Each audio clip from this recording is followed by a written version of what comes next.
Welcome to It Takes Two. I'm Blair. I'm Chris. And today we'll be talking about 1,000-Pound Sister, Season 7, Episode 3. I need y'all to subscribe, like, share, comment, all the above. You ready, Blair? I'm ready. Read us through this. All right. So Misty, Amanda, Tammy, and Amy are all going to the lake. And this is a handicap lake, or a lake that has handicap accessibility. So Tammy should be able to get in the water and enjoy herself. A lake for handicapped people. Okay. So this is a sister's day for all of them to hang out, but Amanda's sons are there. Amy is not going to let it annoy her, but it was supposed to be a girl's day. Well, okay. I thought it was annoying that the boys were there. What did you think? I mean, wherever Amanda goes, that's where her son's going to go. Yeah. Or maybe they're handicapped. I don't know. I don't know why she bring her sons everywhere. Literally, they already at the house. Yeah. So Tammy does get in the water. They get on floaties. They enjoy themselves until Amy lets one rip. Of course. Tammy was actually able to fit into the donut floaty, which she had never been able to do before. So that was definitely what they call them, like, non-scale victory for Tammy. Okay. So then they're sitting around talking about what surgeries Tammy would want to get when she gets approved for skin surgery. And she wants to get a facelift. The area around her neck, she wants to get that skin removed, as well as the excess skin around her belly. Okay. For Amy, she says she wants to get her belly, her boobs, and her butt done. Yeah, Amy. So it sounds like Amy want a BBL. Yeah, Amy, you're not getting no surgery, Amy. Like this is what you're gonna look like unless you make some changes in your life. Yeah. Amanda is talking about how she's just chilling at Amy's. She's single, ready to mingle, but she is not the hoe of the family. Amy is. I was just like, oh my goodness. Well, that's kind of crazy to say it, but I guess if your sister's gonna say it, I mean, then it must be true. I mean, I guess that's how they talk about each other anyway. So yeah, that's light work. They started talking about Amy's relationship with Brian, and they all think she's a good guy, but they do feel like she's rushing things. Tammy admits that she and Amy both rush into relationships. Yeah. Growing up, their parents were working, their older siblings were out of the house, and they're both just kind of looking for that love they didn't get while they were growing up. Tammy does share with them that she is talking to a woman. Yeah. Since Caleb passed away, it doesn't feel right for her to be with a man. And Tammy says, I know y'all tolerate gay people, but y'all don't necessarily like it. And Missy says she doesn't have a problem with it. Amanda says, one of my sons is gay. So I don't know where Tammy's getting from that we don't like or we only tolerate gay people. That's not how she feels about it. They both just want her to be with somebody that treats her right. I mean, listen here. I did say when I was watching the Sons, I was like, I think one of Amanda's sons is gay and things of that nature. So I do wonder where and why is Tammy in a way misrepresenting the family in that way, at least her close siblings in that way. I'm wondering maybe if it's maybe not necessarily her siblings, but maybe some of their family, because they do live in rural Kentucky, where I'm sure a lot of those people probably have conservative views, Yeah, but my thing is Tammy around those folks? Well, I think she's around her siblings most of the time. You would think she knows her siblings. But I'm saying, like, when it comes to her siblings is basically saying, like, I'm fine with it. I have no problem. I don't tolerate it. Like, one of my sons is gay. Yeah. Cool. So what other people do you hang around, at least family, that you can say, oh, I know y'all just tolerate gay people? Tammy don't be around her mama. True. So I'm like, I don't really know what other people do Tammy be around. At least off camera. You get what I'm saying? So Misty and Amanda were surprised that she even actually married a man. But she's happy they were supportive, and now she's thinking she might introduce her girlfriend to the family. See, here's the thing about it, right? I think not Amy. Tammy was basically like, hey, I'm really not interested in any sex at one point. Like, you know what? But the truth of the matter is they probably knew basically what team you played for before you decided what team you wanted to play for. That's why they said, I'm actually surprised you married a man, period. Yeah. Truth be told, like, you was the last one to really know and to accept it. But we already had clues and inklings of it in the first place. I just don't understand this whole, like, respect to the dead. Caleb family, respect to y'all. I don't really understand this impact that Caleb made on her life. I don't get it. In some ways, I kind of don't respect it, right? It kind of just like, after Caleb, it just seems like I just can't be with a man. I'm just like, really? She must have really loved him. I mean, they did get married. So like that was her husband. But even then we didn't respect the marriage. Even then it was in the parking lot. Even then we was like, you want to do everything, Tammy, except focus on your health. That's how we viewed the marriage. Right. We didn't view the relationship as like, oh my goodness, this is true love, in the sense of like, oh, I hope y'all live. I hope y'all live happily ever after. We viewed it as, Tammy, don't let this guy basically be a stumbling block to your health, because it looked like he ain't gonna make it out. You get what I'm saying? We went into his room in one of these episodes. He had Twinkies and hidden compartments and things of that nature. So it was like Caleb was really here for a short period of time. And when I say here, I mean like literally only for the period of your life where you was literally rehabbing and getting better. He wasn't like around for years and years and years. But you know, who am I? Yeah. So Amy and Brian go out to play some games. Yeah. She does like the fact that he is someone who likes to get outside, because Michael would always be at home playing video games. Of course. They do some axe throwing, and then they start talking about if she is going to move in with him. Mm-hmm. Amy tells him that it is pretty fast. They've only been dating for 2 months and 2 weeks, but he thinks it makes a lot of sense. It's Why? A nice neighborhood for the boys. It's a bigger house, and he knows that they're going to be together. She agrees to move in. She loves him, and she is hoping this is the right call. He makes a comment about them having a little girl next. Here's the thing about it, and the fact about it is, Amy, you know your body can only take so much, because you're not really doing what you're supposed to do, taking the necessary steps on being on this journey. Don't let Chris' wife pass you in your journey, because she's starting late. She basically like, I ain't gonna let all y'all get skinny on me. Here's the thing about it, which I don't understand with this Brian man, right? Let's call him Brian man, right? All right. Why are you looking for a commitment from her first when you the one that's supposed to give the commitment first? The whole like, hey, have you made a decision on if you're going to move in with me? Why are you putting that burden on her to make a life-changing decision in that way? How come you can't make the life-changing decision? How come you can't get a ring? Okay, it's fast. 2 months. Okay, whatever. Listen here. Tammy met somebody in rehab, married them, and things like that. Sunflower, whatever. Amy, how come you got to be the one to make basically the commitment? How come he can't go and get a ring? How come he can't go and propose? How come he can't basically go to the family and state where he stands and how he feels about Amy? But yet he go put all the decision making on Amy. So when it doesn't work, or if it doesn't work, we can all look at Amy like she's stupid, which we are. But the whole point is, Brian, you're not doing anything in my eyes to view or rather to make me believe that you are committed to this girl. I just don't trust it, because why are we moving so fast? What is the rush? I mean, I already don't trust it because I saw the mugshots. Yeah. But my whole thing is like, fast, slow, I learned the older I get, it's really none of my business, the speed. But even with the speed, there are necessary steps that I believe that the man should take, especially if you're going to move her into your house, that, hey, I'm going to be committed to you. Yeah. Besides her coming in with the boys and things like that, get her a ring.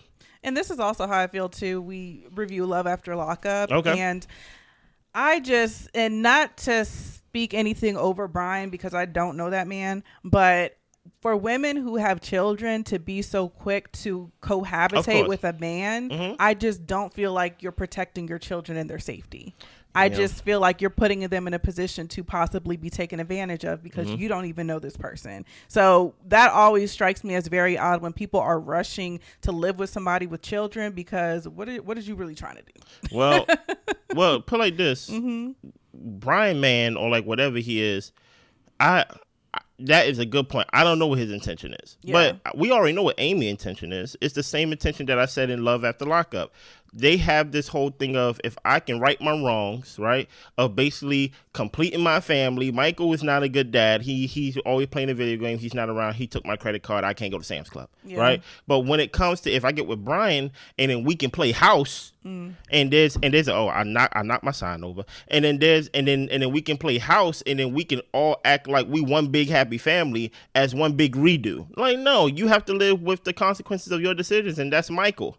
and now you trying to put another consequence on top of it. It's not right. Right. So Tammy and Chris are heading to Dr. Smith's office. She's been working on quitting vaping and getting her protein intake up. Tammy did tell Chris that she was dating women, and Chris was like, as long as she's happy, that's fine. I'm more Take your time. I'm more so concerned about her getting this skin removal surgery. To me, Chris was just like, honestly, I don't care about your love life. We need to get your health in order. So that's why I was like, where does Tammy get that from? Of like, I'm over here doing little dates, taking secret Ubers to bowling because my family, they just tolerate gay people, y'all. I'm like, trust me, Tammy, the things that they've been through with you, I don't even know if they like you in the way that they supposed to like you. They might just tolerate you. Yeah, I think they tolerate you and love gay people. Like that's really what it comes down to. Because if you really go back to season 1, I think a lot of them just tolerate Tammy, and that's probably what she feels like. That's why she probably be like, hey, look, you know how a lot of most gay people feel like who they are into, basically that's who they are. Basically, if I'm gay, that's my personality, that's who I am, right? Part of their identity. Yeah, it's their identity. So that's what she's like, oh, I know my family tolerate me. This is Tammy thinking. They tolerate me, so I'm gay, so they must tolerate gay people. No, Tammy. That's not how it is, right? You put your family through a lot. Yeah. And I think a lot of them just tolerate you. I don't think they have nothing against gay people. That's a very good point. Yeah. So Chris is talking about how he increased his protein intake prior to his skin removal surgery. He was drinking 4 protein shakes a day, a salad, and he got to the point where he got burnt out on protein. Yeah. But Tammy and Chris are at their appointment, and they actually have room while they're sitting in their bariatric chairs. And we see a flashback of how they were able to fit in those chairs before, and they could barely fit into those chairs. So it's amazing how far they've come. Chris didn't have any complications after the skin removal surgery, healed up pretty well, got to keep his belly button, and he actually lifted his shirt, and the incision side, everything just looked really good. Like it really did look good. So Tammy, but next he wants to get his chest and the skin on his sides removed as well. Yeah. We just do a little boob work. That's all. Yeah.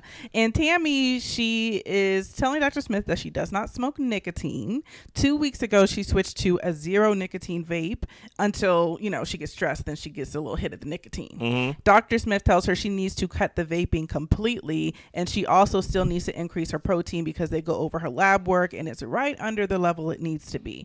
At this point, Tammy's feeling pretty discouraged. And that always makes me nervous when Tammy gets discouraged because I don't want her to relapse into bad behaviors because of that. But because she's been doing so well with her health journey, I feel like she's probably more prepared to bounce back from discouragement than how she has in the past. So yeah, I was reading something on NPR weeks ago, maybe even months ago, to where I think we can, what's the word? I think if we was to say that people are addicted to their phones, that would just be too much of a basically paint everything with one color. It's not as simplistic as that.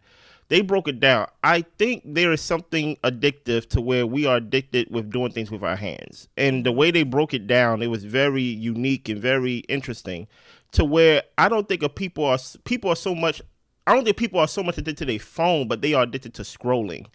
To where even if you was to cut off social media, if you was to cut off all the things that people say, like, oh yeah, get off of this, get off of that. If you really pay attention to what you do daily, you scroll more than anything. If you're on TikTok, if you're on Instagram, if you're on YouTube, you're scrolling and scrolling and scrolling. I wonder when it comes to vaping, outside of her smoking and things like that, I wonder if she just addicted to the motion of it. The thing of doing something with your hands and things like that.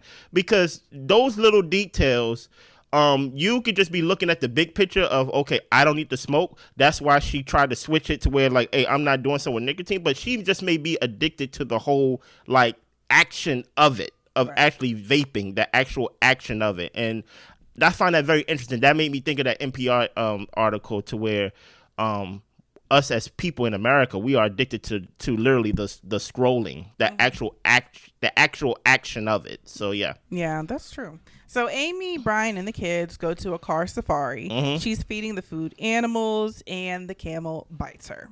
Well, So she sends out a picture to her siblings, and it is a really, really deep bite. You can see the fat like coming out of her arm. Like it bit her like to the white meat. Oh yeah. So all the siblings can't believe it. It's apparently the same arm that a dog bit her in as well. Well, it was funny because Chris was saying like if Amy has no luck, or if she doesn't have bad luck, she has no luck. So pretty much the only luck that Amy has is bad. Yeah.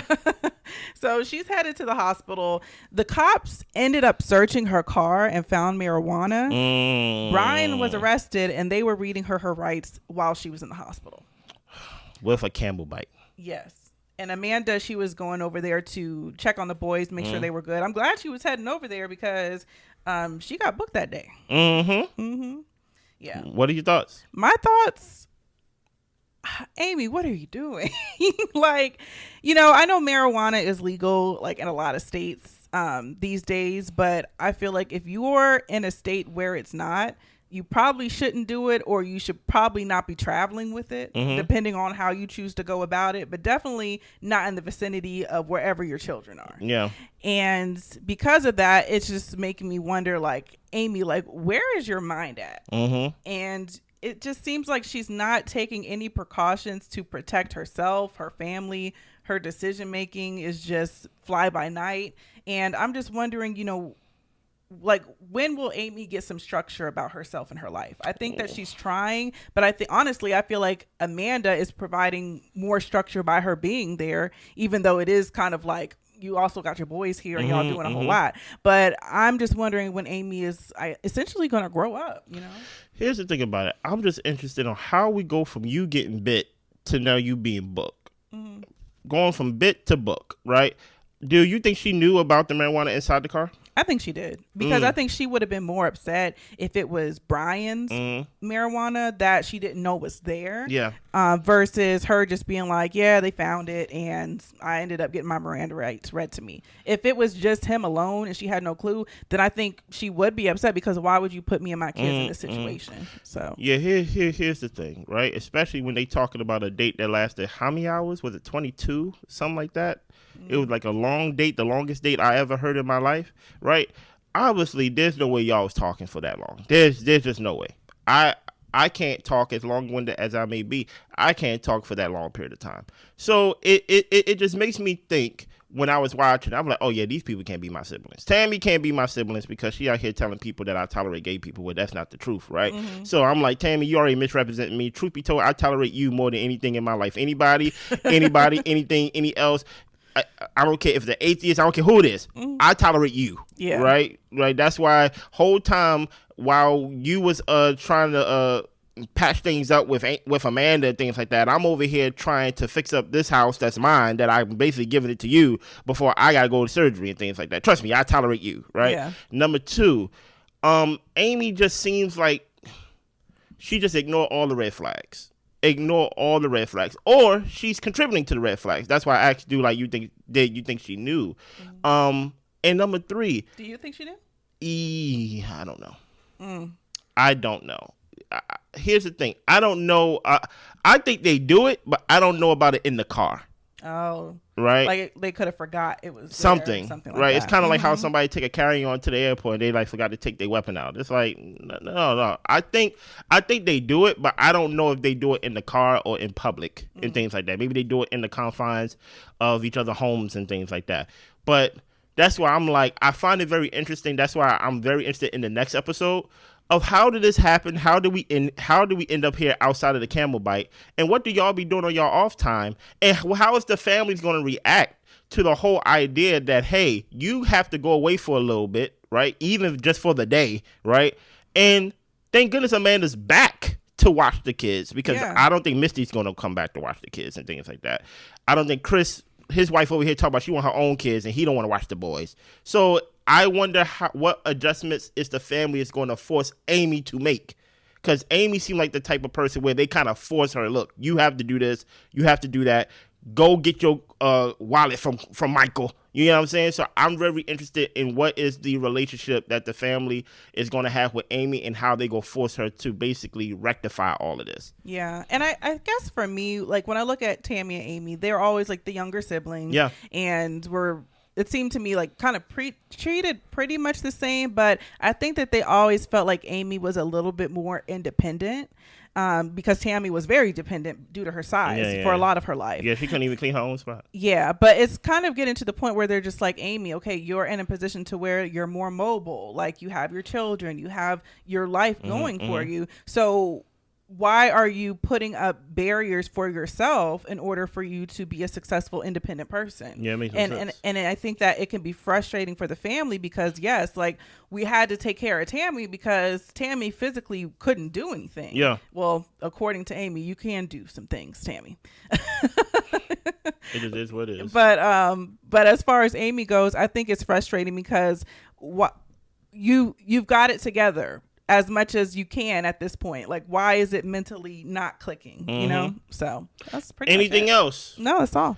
What do you think is gonna happen to Amy without cheating and going online and going on Google? Yeah. I really have no idea. I mean, it's up to the judges or if there's a fee or a fine. Let me ask a specific question. Okay. Not her specifically. Do you think this would affect her with the kids? I still don't quite understand what you mean, like CPS? Maybe. Like basically, like, if something was to happen to her in the sense of, let's say she goes to jail and then, like, you know, whatever record she has or more record that she may have, do you think in any way the kids will be affected? To where I don't think so at this point. Okay. I don't think that the kids will be affected necessarily, but I do hope that this situation wakes Amy up to be a little bit more protective of them. Yeah. I wonder where Michael Head is at today and how vindictive he is, because he could use this as a way to try to get custody of the kids. But he don't want custody. But I know he don't. Yeah. But at the same time, he don't want her happy either. True. So I wonder how vindictive he would be because we already know he don't want to take care of the kids. Yeah. But I wonder, with her getting arrested, especially with this Brian man guy, what is going to be the repercussions that's going to affect the kids. That's all I got. Yeah. Me too. Anything else? Subscribe, like, share, comment, all the above. We see y'all. Bye.